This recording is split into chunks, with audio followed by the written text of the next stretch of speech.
Welcome to Morning Message for June the 3rd.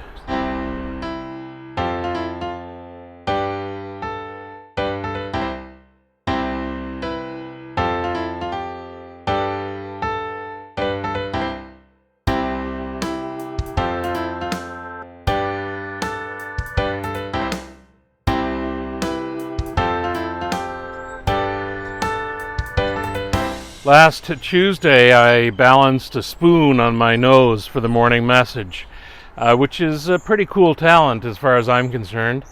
You may or may not agree with that statement.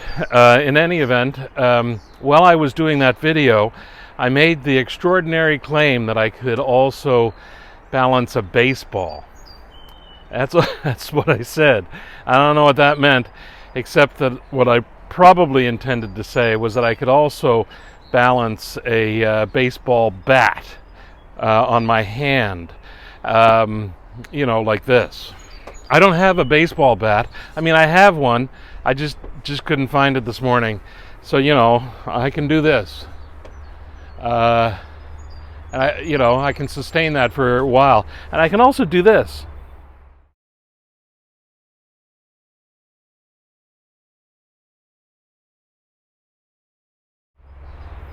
So that's a pretty good talent as well. So I wanted to explain, first of all, why it was that I made the weird claim that I could balance a baseball when I meant a baseball bat or something like a baseball bat, like this stick. And so today you think I'm probably going to talk about keeping balance in our lives. But what I really want to do is talk about the extraordinary news that we had this week with regards to the residential schools, and that's become a huge story for our nation this past week, and rightfully so.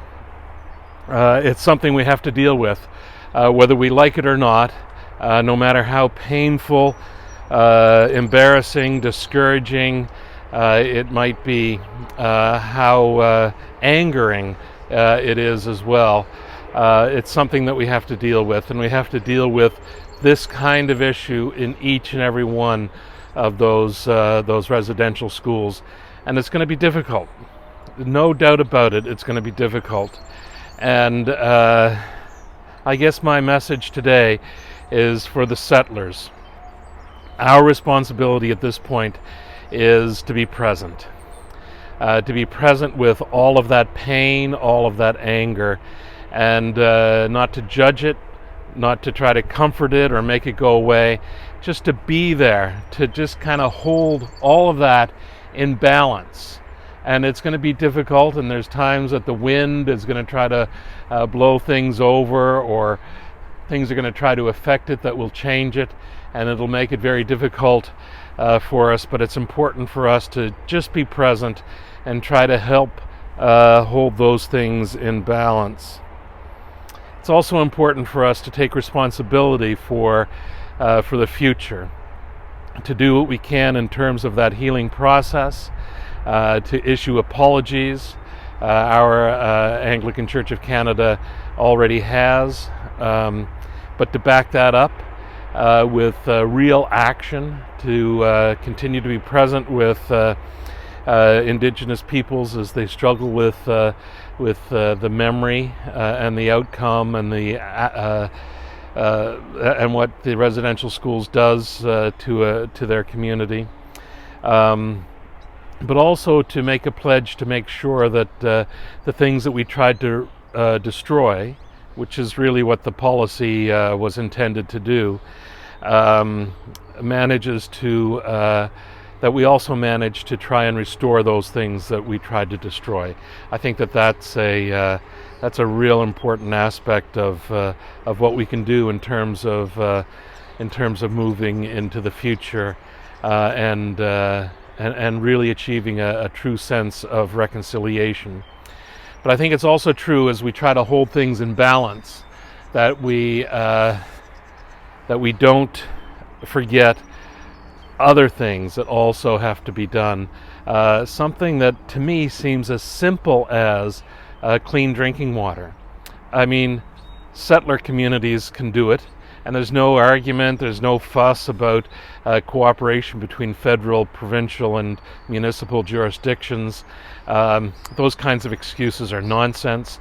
It's long past time that something as simple as clean drinking water in every community in Canada is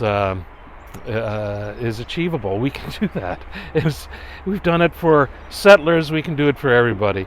It just makes no sense that we can't. That's just one of the other issues that we kind of have to hold in balance throughout all of this. So, moving forward, it's going to be difficult for everybody. But we have to move forward together.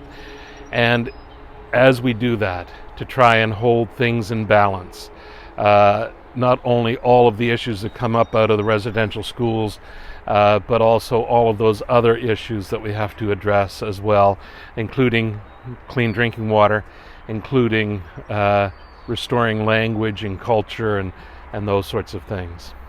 And throughout all of it, I am absolutely certain that God will bless us. And this day, my prayer for each of you is that God blesses you. Amen.